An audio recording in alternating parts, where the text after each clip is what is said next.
Folks came from all around Wednesday night to the county fairgrounds to celebrate Independence Day. Welcome to This Week in East Brunswick.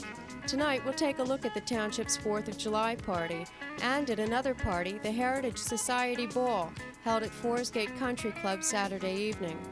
Dolly Vasta dives into the Little Shop of Horrors at Playhouse 22, and Pegi Ballister Howells offers tips on repotting fig trees. All this and more tonight, including a new series by Doug Halverson on alcohol abuse. But first, next week on Channel 8, get into some resistance toning with Lenore Kulik on Look Great, Feel Great. That's Monday morning at 10. At 10:30, children's librarian Janet Rosalenko presents Stories from the Library. Tuesday night at 7, The Naked Heart and a Woman Named Jackie are discussed on In Print. John Magliaro hosts Sports Talk at 7:30. And Wednesday night at 7:30, Dolly Vasta speaks with Dermot Burke, Artistic Director for the Princeton Ballet. At 8 o'clock, the Middlesex County Cultural and Heritage Commission presents The Arts. This Week in East Brunswick returns at 7 and 8 Thursday night, and at 7:30, the president of Crossroads Theater, Dr. Penelope Latimer, visits with Sandra Landman on EB People. Keep an eye on the community bulletin board for upcoming local events.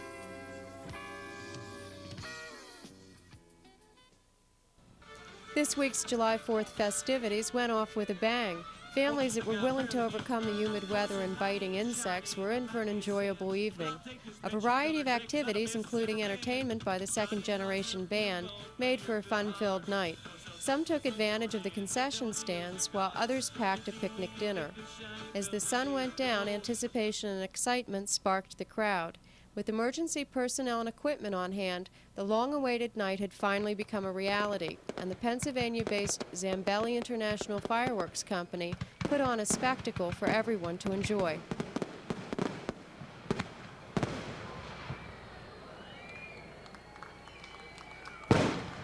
Good afternoon. I'm Frank Boskerdine, and I'm a pyrotechnician with Zambelli International. We're here this afternoon to do a show for the East Brunswick Township, I believe, and this is your local town park here. What I have in my hands is one of the bigger bombs that you'll see tonight. This is an 8-inch shell. It's made by Zambelli International. They make them in Pennsylvania themselves. Most of these shells themselves are made by Zambelli. A lot of the smaller shells are made by Chinese and Korean imports. What you see here behind us is your grand finale. We have covered up under tarps, because it is all preloaded and ready to fire at a moment's notice. We keep it covered so none of the ashes from the larger shells will ignite it before we want to. You can expect to see a pretty decent show here tonight. We have quite a few 4s, 5s, 6, and 8-inch shells for you, and I hope you enjoy the show. Thank you very much.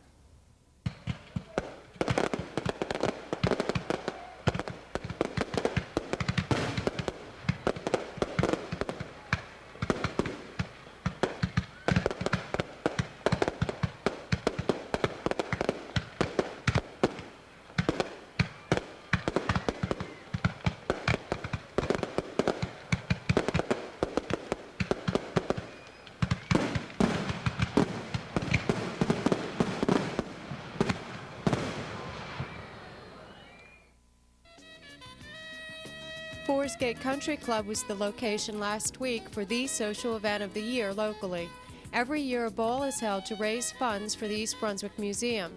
This year's was called the Heritage Society Ball and was well attended by about 110 people.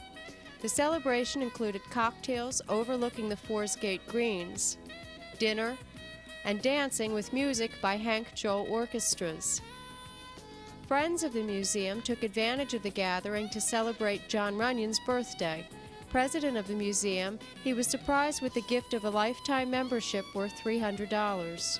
Good evening. I'm John Runyon, president of the East Brunswick Museum Corporation, and I'm here to welcome you to the East Brunswick Museum Ball at the Foresgate Country Club. As you can see around me, we're beginning this evening with a cocktail reception on the patio outside the banquet area. This is the major fundraising event of the East Brunswick Museum Corporation in every year, and the funds raised tonight will go for the operational support of our museum's endeavors. So I hope you'll enjoy your evening with us. It's lovely here, and I hope that maybe next year you'll come and share the evening with us. Have a good evening.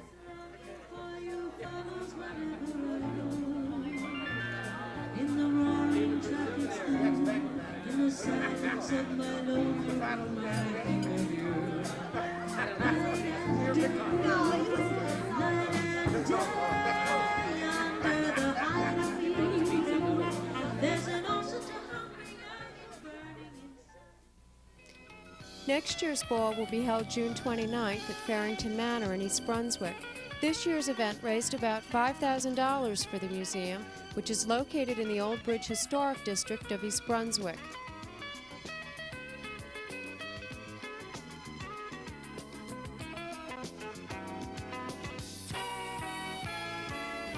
Welcome. I'm Doug Halverson, Director of Consultation and Education at the Middlesex County Mental Health Clinic.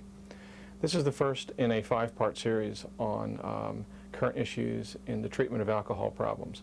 Our guide for this series will be Dr. Barbara McCready. Dr. McCready is Acting Director of the Rutgers Center of Alcohol Studies. Dr. McCready, thanks for being here with us.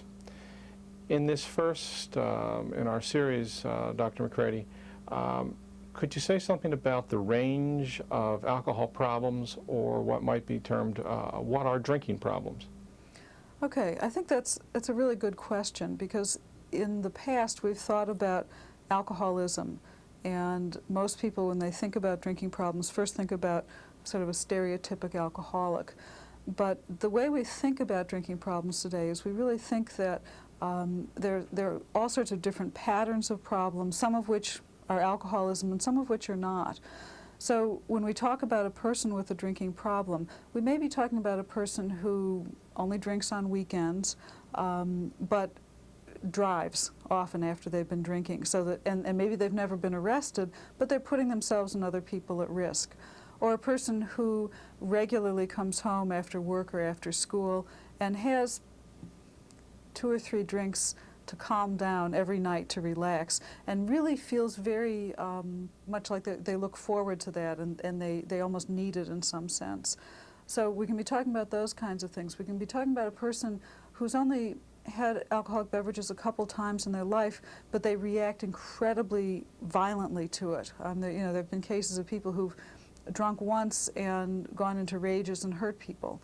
So when we think about alcohol problems, we think about those kinds of problems, as well as more traditional problems. So it's safe to say that you can have a drinking problem but not be an alcoholic? Absolutely, absolutely. When we talk about alcoholism, we're talking about the kinds of symptoms that the people are more familiar with. A person perhaps who drinks every day, a person who, when they stop drinking, they cut down on their drinking, they feel ill, they get the shakes, or they're nauseous, or they vomit, that kind of thing. A person that may have memory lapses, or what we call blackouts, so that when they're, if they've been drinking heavily, the next day they don't remember what happened. That's a common symptom of alcoholism. A person who the way they're drinking is creating problems on their job, so that they're coming in intoxicated or hungover, and they, maybe they're not working as efficiently. A person who's having a lot of fights with their family, who may be abusive to their spouse, who may be having fights in bars, a person who's spending a lot of money on alcohol. Those are all kinds of things that we look at that are more severe alcohol problems. And then we look at a person, I guess a sort of subjective sense that some people have, that they've lost control over their drinking, that they may go into a drinking situation and they expect to drink 1 or 2 drinks. They say, tonight I'm just going to have a couple. And before they know it, they've had a dozen, the 2 have turned into 12. Or the person that says, I'm just going to stop at the bar for an hour and see my friends and have a beer this afternoon, and they get home at 10 o'clock at night. So we look at that part of loss of control as well as being an important part of drinking problems. And then we also look at a person drinking in situations that are inappropriate. So, for example, if you have a responsibility for caring for your children and you're intoxicated, that's an inappropriate situation to drink in. Or a surgeon who has even 1 drink before surgery, that would be inappropriate because it in fact could impair that surgeon's efficiency in the operating room. So we look at you know, when we're trying to look at an alcohol problem, we say, how does it affect a person psychologically? How does it affect them physically? How does it affect their relationships with other people? How does it affect them in their work? How does it affect them financially? And how does it affect them legally? So we try to look at that whole range of things. And some of those people, as I said, will look like our stereotypic alcoholic who drinks every day and drinks morning, noon, and night, and has lost a lot, has lost family and jobs and health and that kind of thing. And some of those people are going to be at the other end of the spectrum. It's just beginning to create some problems in their life. So a person may not meet traditional criteria for being alcoholic, but they still may benefit from treatment addressing their alcohol problems. Right. Dr. McCready, thanks for being here with us. For further information about Dr. McCready's programs for alcohol treatment, you may reach someone in her program at 745-8688. 745-8688. I'm Doug Halverson. Thanks for watching. Hi, I'm Karen Burke from the Division of Recreation. I'm here to tell you about the second event in our Sounds of Summer. We will have on July 8th at 7 o'clock at the East Brunswick Community Beach, Richard Ryder Swing Band. The big tunes of the 50s and 60s. Karen? Yeah. Yes, Carol. I'm sorry, but when I was listening to the promotional tape, I think his name is Richard Reeder. Oh, it's not Ryder? No, I think it's Reeder, and man, he is the greatest swing band I have ever heard. I really thoroughly enjoyed the tape, and it's free for all of you East Brunswick residents. Okay, and if it rains, Carol, it goes where? We're going to go over to the senior center. We'll put you in a nice, comfortable, air-conditioned shelter, and you can enjoy the evening anyway. Again, free for all of you residents. So that's Richard Reeder, not Ryder, correct? Is that right? Got it. You got it, Karen. Okay. Come on and see Carol and I down at the beach Sunday night and enjoy that free concert with us. Come on down. Come on down. Hi, I'm Pegi Ballister Howells, and we're here in my backyard again, and I have in front of me a fig tree. I've wanted one of these for years, and I finally got one. One of the reasons I hesitated for so long is that they're not really considered hardy in this area. While many people grow them, they are traditionally an Italian kind of a fruit. It was cultivated originally in Italy and has expanded, of course, all over the world. But if you want to keep them, you have to either bury them or wrap them or do something to protect them over the winter, and that can be sort of a problem. So I have devised a new technique, well, not so new, but new for us, and I'm going to try planting it in this tub and bringing it into the garage over the winter. Now, I grow a number of different fruit trees that have survived like that, and I've had a rose bush last for 6 or 7 years like that, so it's worth a try. Now, I have this barrel here, and I want to show you that it has holes on the bottom for drainage. And there's 5 holes that have been drilled in to make sure that there's adequate drainage so that the moisture doesn't stay in the bottom and cause some kind of a root rot problem, which would be a sure way to kill this fig tree off in a hurry. So if you're considering planting a fig tree in a container, or even any other kind of a plant in a container, make sure that you do supply adequate drainage.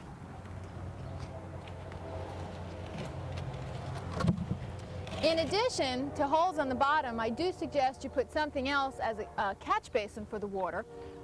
Rocks are commonly used, but they can get awfully heavy when you're planning on moving a container like this.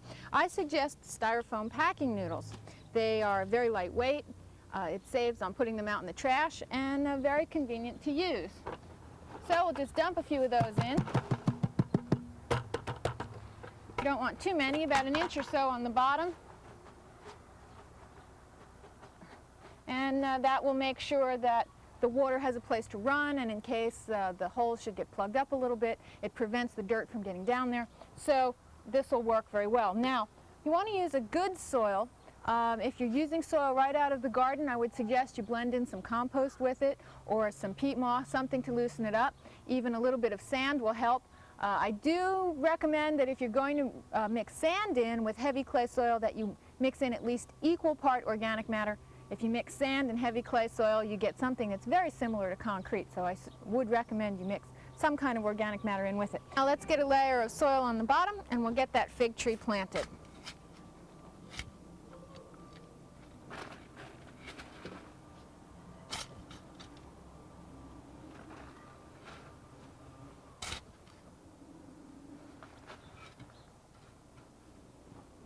Okay, we have the fig tree out of the pot now, and we have about 3 or 4 inches of soil on the bottom on top of the noodles. And let's see if this is going to fit right in here now. We want to make sure that it's close to the top of the tub with enough room so that you can water it without it running over. And we don't want it too low so that it's buried. We don't want to have the roots submerged in too much soil, because then that's a good way to get them to rot. Okay, it looks like that's a good place, and we're going to have to fill in the soil around the sides and tamp it down, and then it'll be just about planted. Let's see if we can get this next step done. Well, that should just about do it. It's planted very close to the top of the barrel. We've got some wood chips on top to keep the weeds down, to keep the mud from splattering, and to make it look pretty. And with any luck this year, I might have a couple of figs. We'll see you here next week in my backyard. Hi, I'm Dolly Vassar with your Playhouse 22 Arts Update for this month, and I'm standing in front of Audrey 2 here, this very, very talented, adorable, wonderful little creature. And on the other side of Audrey 2 is another adorable, talented little creature, an old buddy of mine, Donna Manfredi, who is directing the show that opens this weekend, Little Shop of Horrors. And that was a great big sentence all getting out at one time. It's your turn. What is Little Shop of Horrors about? Well, it's a wonderful little love horror story with many twists and turns, and it has a moral. I love a story with It's great for children. Great, bring children. Definitely bring children. So it's a good family show. Great family show. Great thing to do in the summer, night or on the weekends. Good. Let's see. So it opens this Friday night. That's July 6th, and it runs Friday, Saturday night, Sunday matinee through August 5th. Correct? Yeah. Yeah. And it's easy to get tickets. You only have to call 254-3939. And they tell me at the box office there is a wonderful other little twist to this. Shall I tell them? Go ahead. Go ahead. What do you know? Anyone who takes a subscription, because our new series will be starting soon, when they come to see the show, gets $1 off for every show next year. It's great. I think that's pretty neat, it's a right? Great deal. And we're working on some other good deals too. So, what do you say? We'll see them all I hope Friday so. night. What do you say? Oh, Sir, if you put a strange and interesting plant like this here in the window, maybe people would... Maybe what? Do you realize how ridiculous you sound? You think just because you put a strange and interesting plant in the window, customers will suddenly materialize and walk through the door? Excuse me, I couldn't help noticing that strange and interesting plant. What is it? It's an Audrey, too. I've never seen anything like it before. No one has. Oh, where did you get it? Well, you remember that total eclipse of the sun a couple of weeks ago? Da-doo! I was walking in a wholesale flower district that day. Shoop-da-doo! And I passed by this place where this old Chinese man... Chang-da-doo! He sometimes sells me weird and exotic cuttings. Snip-da-doo! 'Cause he knows, you see, strange plants are my hobby. Da-da-da-da-da-doo! He didn't have anything unusual there that day. No-da-doo! So I was, gonna just walk on by. Good for you! When all of a sudden, and without warning, there was this total eclipse of the sun. It got very dark, and then there was this strange humming sound, like something from another world. Da-doo! And when the light came back, this weirdo plant was just sitting there. Oopsie-doo! Just, stuck in among the zinnias. Oh, I sweet too! I could have sworn it hadn't been there before, but the old Chinese man sold it to me anyway for $1.95.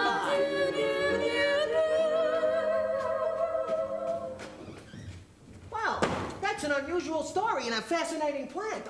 I might as well take $50 worth of roses while I'm here. $50? $50? $50? Yes, sir, right away. Can you break 100? Oh, no, I'm afraid I've closed the register for the night. Well, then, I'll just have to take twice as many, won't I? Twice as many? Twice as many. Twice as many. $100 worth? Yes, sir. Audrey, my darling, please fetch this kind gentleman $100 worth of our most beautiful American beauty roses. The Senior Citizen Center was packed Sunday night with residents who came out to hear the first of the township's Sounds of Summer concert series. The group Vintage featured classic rock and roll from the 50s and 60s. That's all for this week. Thanks for watching.